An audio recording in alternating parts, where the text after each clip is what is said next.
Olá, pessoal! Sejam bem-vindos ao canal Sumiu da História. Hoje vamos desvendar uma história que parece ter sido arrancada das páginas de um roteiro de cinema, mas que é absolutamente real.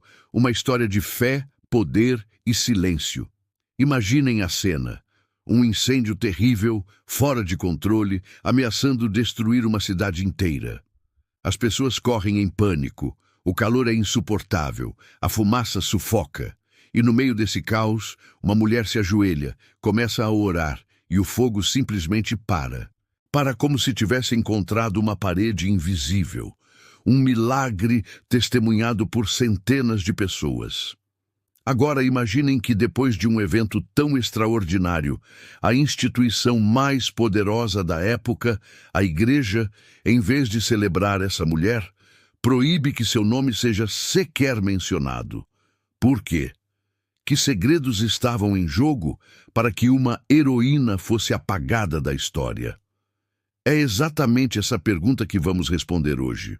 Preparem-se, porque vamos mergulhar nos arquivos esquecidos do tempo para resgatar a incrível história de Santa Genoveva. A mulher que orou e parou o fogo, mas cujo nome a Igreja tentou silenciar. Para entender essa história, precisamos viajar no tempo até o século V, na cidade que hoje conhecemos como Paris, mas que na época era chamada de Lutécia, uma província romana. Genoveva nasceu por volta do ano 422, numa pequena aldeia chamada Nanterre. Desde muito jovem, ela demonstrou uma devoção fora do comum.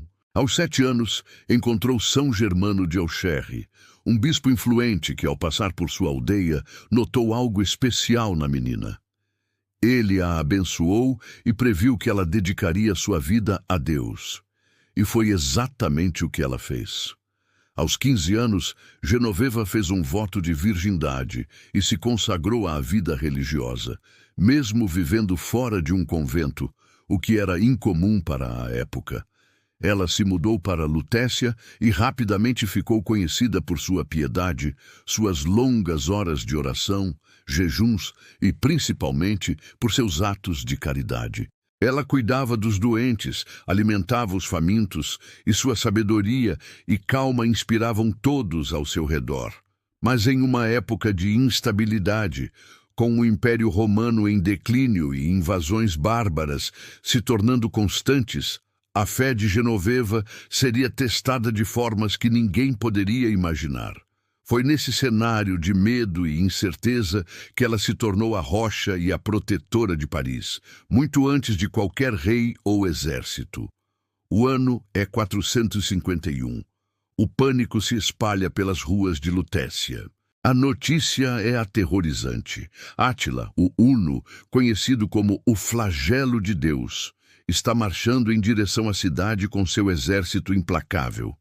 Por onde ele passava, deixava um rastro de destruição. Os cidadãos de Lutécia, apavorados, começaram a fazer as malas, prontos para abandonar suas casas e fugir para salvar suas vidas. A cidade estava prestes a se tornar uma cidade fantasma, uma presa fácil para os invasores. Foi nesse momento de desespero coletivo que Genoveva, então com cerca de 29 anos, se levantou. Ela foi de casa em casa, de rua em rua, não com uma espada, mas com palavras de fé. Ela implorou para que as pessoas não fugissem. Por que fugir? Ela perguntava. Confiem em Deus. Ele protegerá nossa cidade. Orem, jejuem e verão o poder da nossa fé. Muitos a chamaram de louca, de falsa profetisa. Alguns homens, furiosos, queriam até mesmo apedrejá-la, acusando-a de querer levar todos à morte. Mas Genoveva não recuou. Ela reuniu as mulheres da cidade e as liderou em uma vigília de oração intensa que durou dias e noites. Ela as convenceu de que a verdadeira batalha não seria travada com armas, mas de joelhos. E então, o inacreditável aconteceu. As notícias chegaram.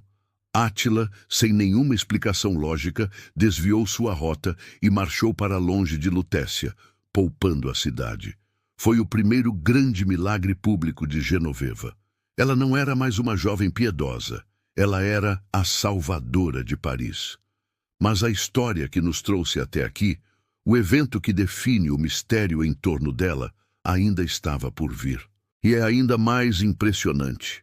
Anos depois, Paris, que já havia escapado dos hunos, enfrentou um novo inimigo, um inimigo interno e implacável: o fogo. Um incêndio de grandes proporções começou em uma parte da cidade e, alimentado por construções de madeira e ventos fortes, se espalhou rapidamente. O caos era total. As pessoas tentavam em vão apagar as chamas com baldes de água, mas o fogo era mais forte. A destruição parecia inevitável.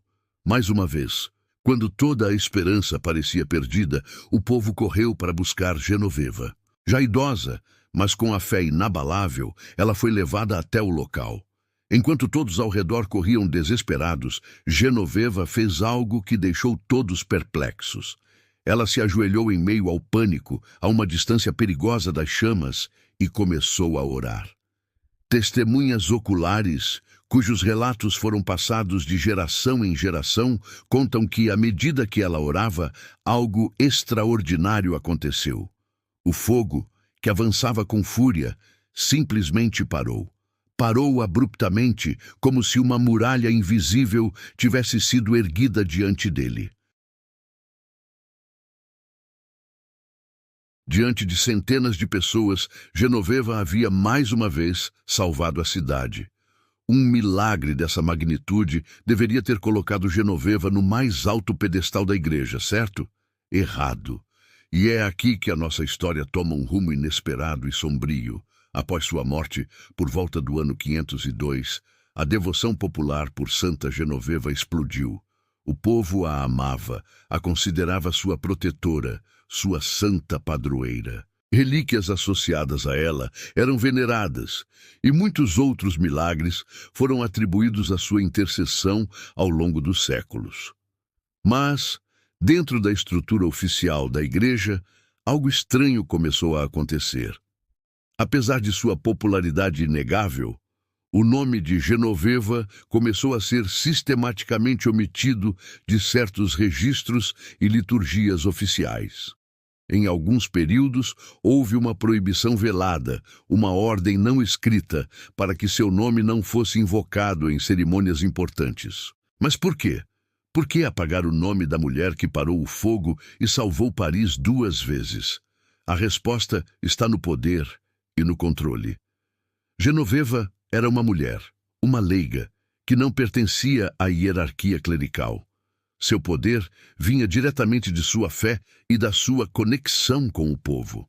Ela não precisava da autorização de um bispo ou de um papa para realizar seus milagres. E isso, para uma instituição que estava consolidando seu poder e sua autoridade masculina, era perigoso. Uma mulher com tanto poder espiritual, agindo de forma independente, desafiava a ordem estabelecida. Ela mostrava que a conexão com o divino não era um monopólio do clero masculino. Para controlar a narrativa e manter a estrutura de poder intacta, era mais seguro diminuir sua importância, abafar sua história, transformar seu culto popular em algo mais controlável. A proibição não era sobre Genoveva ser uma falsa santa, mas sobre ela ser uma santa inconveniente. Ela era poderosa demais, popular demais e independente demais. A tentativa de silenciamento, no entanto, fracassou. O amor do povo por sua padroeira era mais forte do que qualquer decreto ou proibição velada. A história de Genoveva sobreviveu na tradição oral, nas canções, nas capelas dedicadas a ela por toda a França. O povo se recusou a esquecer a mulher que os protegeu quando ninguém mais o fez. Séculos depois, a própria Igreja teve que se render à devoção popular e reconheceu oficialmente sua santidade.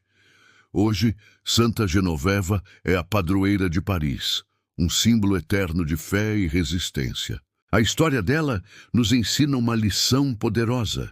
Ela nos mostra que a verdadeira fé e a coragem não precisam de títulos ou posições oficiais. Ela nos lembra que muitas vezes as figuras mais importantes da história Não são aquelas cujos nomes estão gravados em monumentos de ouro, mas aquelas cujas histórias são sussurradas pelo povo, passadas de coração para coração, resistindo a todas as tentativas de serem apagadas. A chama da memória de Genoveva, assim como o fogo que ela parou, se recusou a ser extinta. E aí, o que vocês acharam dessa história incrível? Já conheciam Santa Genoveva? Deixem aqui nos comentários a sua opinião. Vamos adorar saber o que vocês pensam.